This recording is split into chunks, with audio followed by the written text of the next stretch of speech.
Dewan Pengawas KPK menjatuhi hukuman sanksi berat kepada Wakil Ketua KPK Lili Pintauli Siregar karena terbukti melanggar kode etik peraturan Dewas KPK RI nomor 2 tahun 2020 tentang penegakan kode etik dan pedoman perilaku KPK. Lili Pintauli Siregar dijatuhi hukuman pemotongan gaji pokok sebesar 40% selama 12 bulan.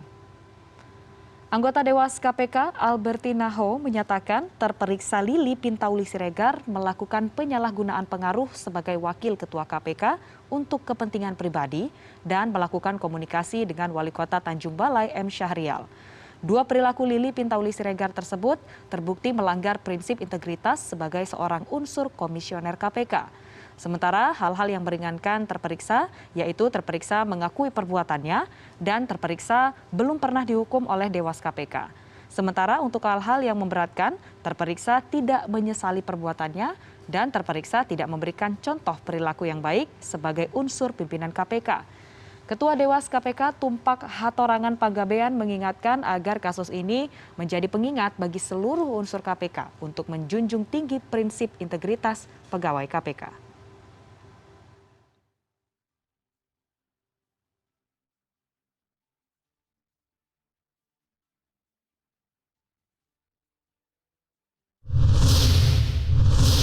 Dan untuk mengetahui informasi terkini, kami sudah terhubung dengan produser lapangan CNN Indonesia Arief Kurniawan. Selamat siang Arief. Arief, apa saja pertimbangan putusan sidang etik Wakil Ketua KPK Lili Pintauli Siregar hari ini? Ya, selamat siang Fani. Tadi baru saja sudah selesai dilakukan pembacaan sidang putusan pelanggaran kode etik terhadap Wakil Ketua KPK Lili Pintauli Siregar yang dibacakan langsung oleh Ketua Dewas KPK Tumpak Hatorangan Panggabean.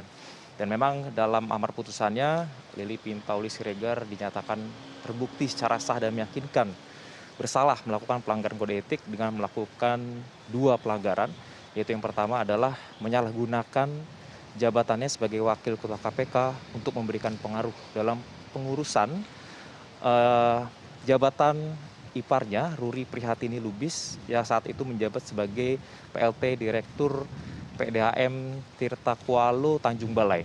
Dan yang kedua adalah pelanggaran kode etik karena melakukan komunikasi dengan tersangka Wali Kota Tanjung Balai M. Syahrial, karena diketahui bahwa pada bulan November 2019 itu kasus jual beli jabatan Tanjung Balai itu sudah naik ke penyelidikan dan dalam proses penanganan oleh KPK.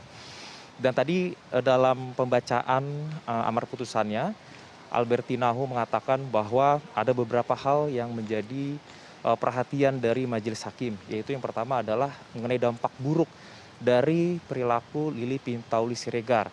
Albertina Ho memaparkan bahwa karena perilaku pelanggar kode etik ini menurunkan tingkat kepercayaan publik kepada lembaga KPK.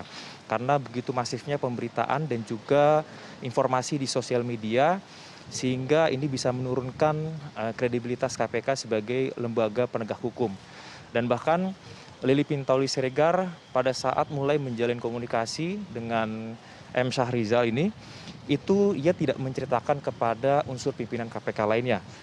Lili Pintauli Siregar baru mengakui ketika ia ditanya langsung oleh Ketua KPK Firly Bahuri, karena beritanya sudah ramai di sosial media, barulah kemudian Lili Pintauli Siregar mengakui bahwa ia memang melakukan atau menjalin komunikasi dengan M. Syahrial.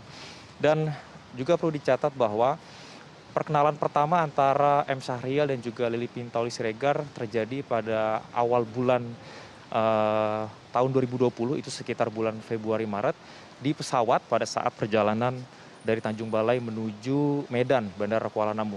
Di situ pada saat di perkenalan keduanya, itu M. Syahrial sudah mengetahui bahwa Lili Pintauli Siregar adalah Wakil Ketua KPK. Dan pada saat itu juga Lili Pintauli Siregar mengetahui bahwa M. Syahrial adalah Wali Kota Tanjung Balai. Dan dalam kesempatan itu juga kemudian Lili Pintauli Siregar dinilai menyalahgunakan jabatannya karena meminta bantuan M. Syahrial untuk mengurus masalah pencairan uang jasa adik iparnya Ruri Prihatini Lubis yang saat itu menjabat sebagai PLT Direktur PDAM Kuala Tirto Tanjung Balai, di mana uang jasanya tidak cair atau tidak dibayarkan, yakni sebesar Rp53 juta. Dan akhirnya atas permintaan Lili Pintauli Siregar, kemudian M. Syahrial membantu proses pengurusan pencairan tersebut, dan kemudian uang jasanya sebesar 53 juta itu bisa dibayarkan secara bertahap, dicicil 3 kali kepada saudara iparnya Ruri Prihatini Lubis.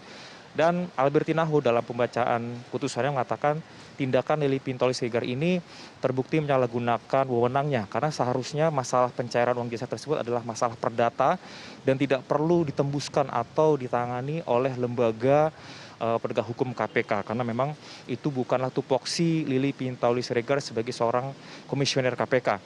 Dan kemudian kesalahan keduanya itu adalah di mana pada saat M. Syahrial itu sudah ditingkatkan statusnya menjadi tersangka, itu ada komunikasi melalui hubungan telepon, di mana M. Syahrial, karena pada saat itu ia merasa ia sudah berjasa membantu Lili Pintauli Siregar untuk mengurus masalah uang jasa iparnya, ia meminta agar dibantu. Dan juga Lili Pintauli Siregar mengatakan dalam hubungan telepon bahwa ia mengaku bahwa berkasnya sudah diterima di mejanya. Dan inilah kemudian dua hal ini yang kemudian memberikan dampak buruk terhadap citra dari KPK, sehingga kemudian ramai pemberitaan di sosial media.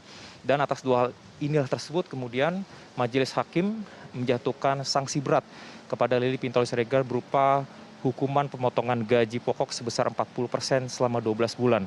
Dan tadi juga dalam konferensi persnya Tumpak Hatorangan Panggabean menambahkan selama proses pemeriksaan terhadap saksi-saksi dan juga bukti-bukti itu tidak ditemukan adanya gratifikasi ataupun benefit-benefit dari komunikasi yang dilakukan antara M. Syahrial dan juga Lili Pintauli Siregar.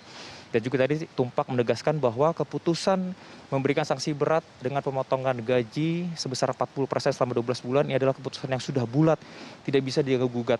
Karena Dewas KPK hanya menyoroti masalah pelanggaran kode etik atau prinsip integritas, tidak sampai ke dalam ranah pidana. Dan juga tadi Tumpak mengatakan bahwa keputusan apakah ini akan dibawa pidana atau tidak itu bukan lagi menjadi wewenang Dewan Pengawas KPK, karena Dewan Pengawas KPK hanya mengurusi masalah etik internal dari para komisioner.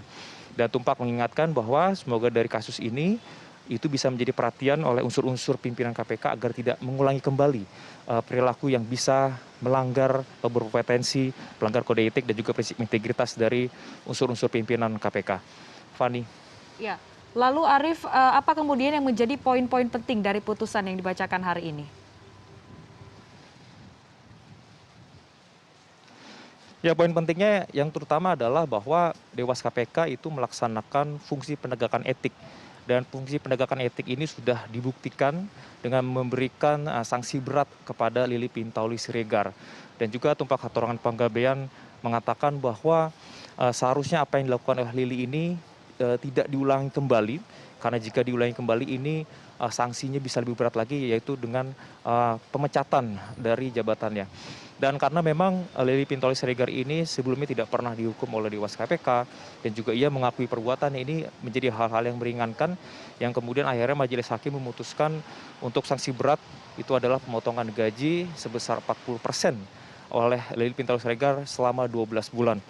Dan memang dari vonis yang sudah diberikan ini jika melihat dari harapan-harapan dari para aktivis anti korupsi, ini sepertinya tidak sesuai, karena dari informasi yang sudah diberitakan itu memang kebanyakan aktivis anti korupsi mengharapkan sanksi berat ini bisa berupa meminta mundur Lili Pintauli Siregar dari jabatan sebagai wakil ketua KPK. Tapi ternyata Dewas menegaskan bahwa putusan ini sudah bulat dan hanya berupa pemotongan gaji sebesar 40%.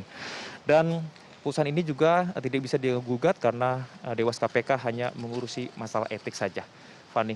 Baik, terima kasih produser lapangan CNN Indonesia Arief Kurniawan atas laporan langsung Anda dari Gedung KPK Jakarta.